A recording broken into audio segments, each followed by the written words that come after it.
قال رسول الله صلى الله عليه وسلم: ما من أيام أعظم ولا أحب إلى الله العمل فيهن من هذه الأيام العشر، فأكثروا فيهن من التهليل والتكبير والتحميد. صدق رسول الله صلى الله عليه وسلم. بسم الله والصلاة والسلام على رسول الله. السلام عليكم ورحمة الله وبركاته. أهلا بيكم في أطباق الندى. النهاردة إن شاء الله هعمل معاكم طاجن البطاطس بالفراخ بطريقة جميلة جدا، وإن شاء الله تعجبكم. طريقة سهلة وبسيطة يعني أو مختلفة شوية عن اللي بنعملها. إن شاء الله طريقتي تنول إعجابكم. هنقول المقادير بقى. بسم الله. أنا عملتها كلها وراك، ما حطيتش فيها صدور يعني. طبعا أنا بجيب الفراخ بغسلها كويس، بفتح بين الجلد واللحم كده زي ما انتم شايفين، بيبقى فيه مادة كده لزجة لازم تشيليها عشان دي فيها زفارة. عندي هنا التوابل بتاعتي بقى: ملح وفلفل اسمر، حبة كمون صغيرين، ربع معلقة جوز الطيب، كزبرة، نص معلقة سكر، وبابريكا، وسبع بهارات. وعندي 4 5 فصوص توم يكونوا كبار كده. عندي هنا بقى فلفل حامي وفلفل رومي وبصلاية واحدة. في نفس الصينية اللي أنا كنت غاسلة فيها وصفيتهم كويس طبعا. هنزل بقى بالتوابل بتاعتي وهدوق التوم. على فكرة ممكن تستغني عن التوم، انا بحبها من غير توم اكتر كمان، على فكره احلى من اللي هي فيها التوم. يعني ممكن تستغني عن التوم خالص في الوصفه. في يعني في كذا حاجه ممكن تستغني عنهم، هقولهم لك واحنا بنعمل الاكله. انا فرمت التوم او دقيته زي ما انتم شايفين كده. انا بحب ادق التوم مش افرمه. حطيته على التوابل بتاعتي. التوابل برضو انت بتحطي اللي انت بتحبيه، يعني مش لازم التوابل اللي انا حطاها. كل واحد بيحط التوابل اللي بيحبها، ممكن تشيلي حاجه ممكن تضيفي حاجه زي ما بتحبي. انا قلبت التوابل مع التوم كده زي ما انتم شايفين كويس. هشيل بقى منها جزء كده بسم الله، واقول لكم انا عايزاه ليه. محلول النقع بتاع الفراخ اللي نقعنا فيه بيبقى عباره عن ايه: معلقتين سكر، معلقتين ملح زيهم، ليمونه، معلقتين او 3 دقيق، ربع معلقه جنزبيل او زنجبيل. بدوت بيضيع زفاره اي حاجه، لحمه، طيور، اي حاجه حطيها كده، بس ما تكتريش عشان ريحته نفاذه برضو. بيخلي الحاجه معاكي زي الفل. زي ما انتم شايفين بقى باقي التتبيله انا بحطها على الفراخ كده من جوه ومن بره من بين الجلد. بسيبها حوالي نص ساعة مش اكتر يعني، يا دوبك بس الفراخ تشرب معايا التتبيله اللي انا عاملاها دي. اهم حاجه في الوصفه دي كمان ان انت تبقي مصفيه الفراخ كويس عشان الفراخ تشرب معاكي من التتبيله. زي ما انتم شايفين كده، انا دايما لما بعصر ليمون مع حاجه بسيب الليمون معايا. قشر الليمون برضو بيضيع الزفاره وبيدي نكهه حلوه قوي للاكل. انا تبلت الفراخ بتاعتي كده زي ما انتم شايفين. بحاول اخلي التتبيله على الجلد من بره ومن جوه وبين اللحم والجلد. ده بيدي طعم جميل جدا. وزي ما انتم شايفين برضو قشر الليمون انا مش هشيله، ما بشيلوش بقى لما ببتدي اعمل الاكل. اتاكدت كده ان كل الفراخ بتاعتي اخدت من التتبيله. هركن بقى الفراخ على جنب كده. انا بشتغل على طول كله ورا بعضه. هبتدي بقى اخرط البصلايه بتاعتي وهنزل بالفلفل في نفس الصينيه زي ما انتم شايفين. الفلفل الحامي والفلفل الرومي ممكن تستغني عن حاجه منهم. بلاش فلفل الوان لانه هيبقى فيه ميه، يعني لما هيستوي هيبقى طري معاكي قوي. هو فلفل الرومي بتاعنا البلدي العادي، وفلفل حامي ممكن تستغني عنه. قطعت البصلايه على 4 كده وقطعتها بعد كده ترانشات. برضو تقطيعة البصلة دي زي ما بتحبي، اهم حاجة تبقى رقيقة كده، مش عريضة يعني او مش تخينة عشان تستوي معاكي. ممكن تقطعها ترانشات على طول، ممكن تقطعها رفيع. تقطيعة البصلة دي برضو بترجع لك انتي.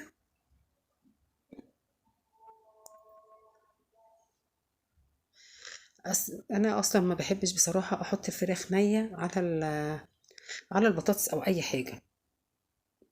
اديها تحميرة او اديها سلقة كده. اي حاجة فيها عظم لازم تستوي معاكي الاول شوية، او تقفلي يعني تديها صدمة عشان تقفلي المسام.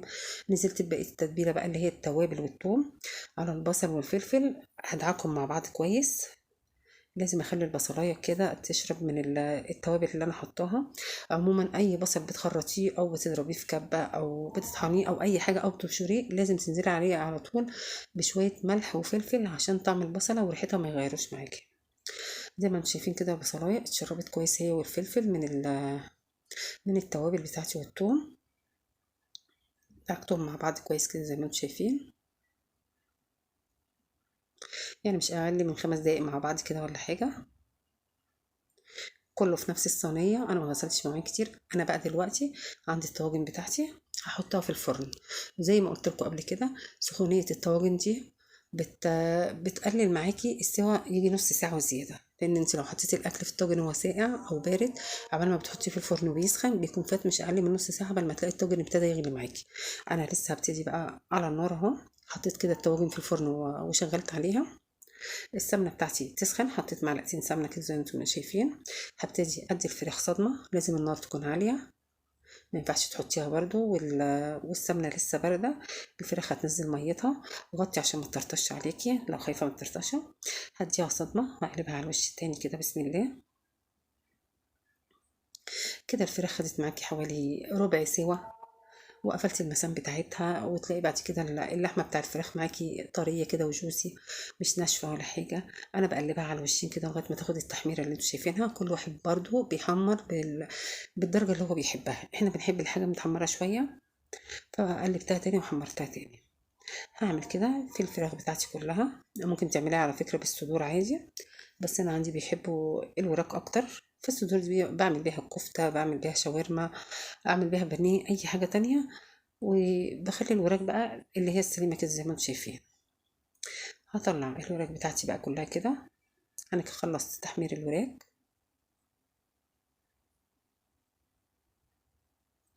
نزلت بقى كده بالبصلايه بتاعتي، بالثوم، بالتوابل، بالفلفل الرومي، بالفلفل الحامي، تشويحتين. انا مش هحمرهم، انا عايزاهم يفضلوا باللون بتاعهم كده، بس يشربوا من السمنه طبعا من السمنه اللي نزلت من الفراخ كمان. الفراخ بتاعتي هنا حبيت اوريها لكم، تقلبتين كده زي ما انتم شايفين. احس بس ان البصليه برضو سخنت قوي معايا. انا بوريكم لونها ابيض زي ما هي. طبعا البطاطس بتاعتي نزلت بيها، كنت غسلها وبفضل نقعيها في الميه لغايه ما انزل بيها، ما بسيبهاش بره الميه عشان ما تسودش مني. كل ده طبعا الطواجن بتاعتي في الفرن. هبتدي بقى اشوح في البطاطس بتاعتي دقيقتين تلاتة مش اكتر. هحط معلقه صلصه عليها، الصلصه بتديها سنه مزازه كده وبتديها تطعيمه حلوه. عايزه تستغني عن الصلصه برضو عادي، يعني الصلصه دي اختياري برضو. والثوم برضو اختياري، اللي ما بيحبش يحط الثوم في صينيه البطاطس ما يحطهوش. اتشوحت البطاطس معايا بقى وشربت من الصلصه. نزلت عليها بقى بحوالي نص كيلو طماطم. الفراخ بتاعتي طبعا لوحدها في الصينيه، مش هنا خالص، انا اديتها الصدمه وركنتها في الصينيه بتاعتي. هحط بقى الملح بتاعي، هزود حبه ملح. طبعا انا كنت حاطه ملح قبل كده من الاول خالص، والبصلايه شاربه منه، بس انا هزود حبه ملح وحبه فلفل اسمر مش اكتر من كده. البطاطس هتاخد معايا غلوتين. طلعت الطواجن، انا معلش كتمت الصوت. شوفوا بقى الصلصه لما نزلت في الطاجن عملت ازاي. كده الاكل هيخش في الفرن، الطاجن هيخش في الفرن عموما. في اي اكل يعني هيخش بيغلي على طول، هيكمل سواه على طول، مش هيستنى بقى هيبرد ويسخن تاني او الطاجن قبل ما يسخن من بره. حطيت بقى زي ما انتم شايفين كده البطاطس في الطاجنين. لو عندك طاجن كبير حطي فيه، لو حابه تعملي في طاجن واحد ماشي، لو حابه تحطي في الصينيه دي وتكملي سواها عادي. بس الصينيه دي ما كانتش هتقضي مع البطاطس مع الفراخ يعني. هحط بقى على وشهم الفراخ كده زي ما انتم شايفين. لو انت حابه الفراخ بتاعتك ما تبقاش لونها احمر قوي، يبقى تدهني وشها معلقه سمنه او معلقه زيت. حباها تبقى متحمره قوي، ادهنيها بقى ايه من الصلصه اللي هي بتاعه البطاطس. انا حطيتها في الفرن اللي هو بالكهرباء، بيبقى شغال فوق وتحت مع بعضه. لو عندك الفرن العادي ولع عليها من تحت، ولما تحسي ان هي استوت بتروحي طافيه ومولعه عليها الشوايه. طبعا البوتاجاز متبهدل ملناش دعوه بيه، الصلصه بتاعت البطاطس بهدلته. ده شكل الطاجن بعد ما طلعته. كنت مخرطه قرن فلفل برضو حطيته على الوش. الفراخ استوت معايا والبطاطس استوت معايا، ما خدتش في الفرن اكتر من نص ساعه، لان الطاجن بتاعي كان سخن جدا، والبطاطس كانت واخده يعتبر نص سوا، والفراخ كانت واخده تلت سوا او ربع سوا، فما خدتش اكتر من نص ساعه. رش عليهم حبه بقدونس كده او اي حاجه خضراء على الوش كده قليله. ممكن تقدمي بقى معاها ليمون او زيتون، بتنجان مخلل. يعني عموما انا بحب مع الخضار دايما البتنجان المخلل اكتر والفلفل. البطاطس بتاعتي مستويه وبس ماسكه نفسها برضو زي ما انتم شايفين كده. بسم الله. مستويه معايا والفراخ معايا مستويه وزي الفل اهي زي ما انتم شايفين. انا كان نفسي امسكها بصراحه من الدبوس واعملها زي الشيف بوراك كده، بس ما عملتهاش، بس اتعملت بعد كده. بتمنى ان شاء الله ان وصفتي تكون عجبتكم، وبالف هنا.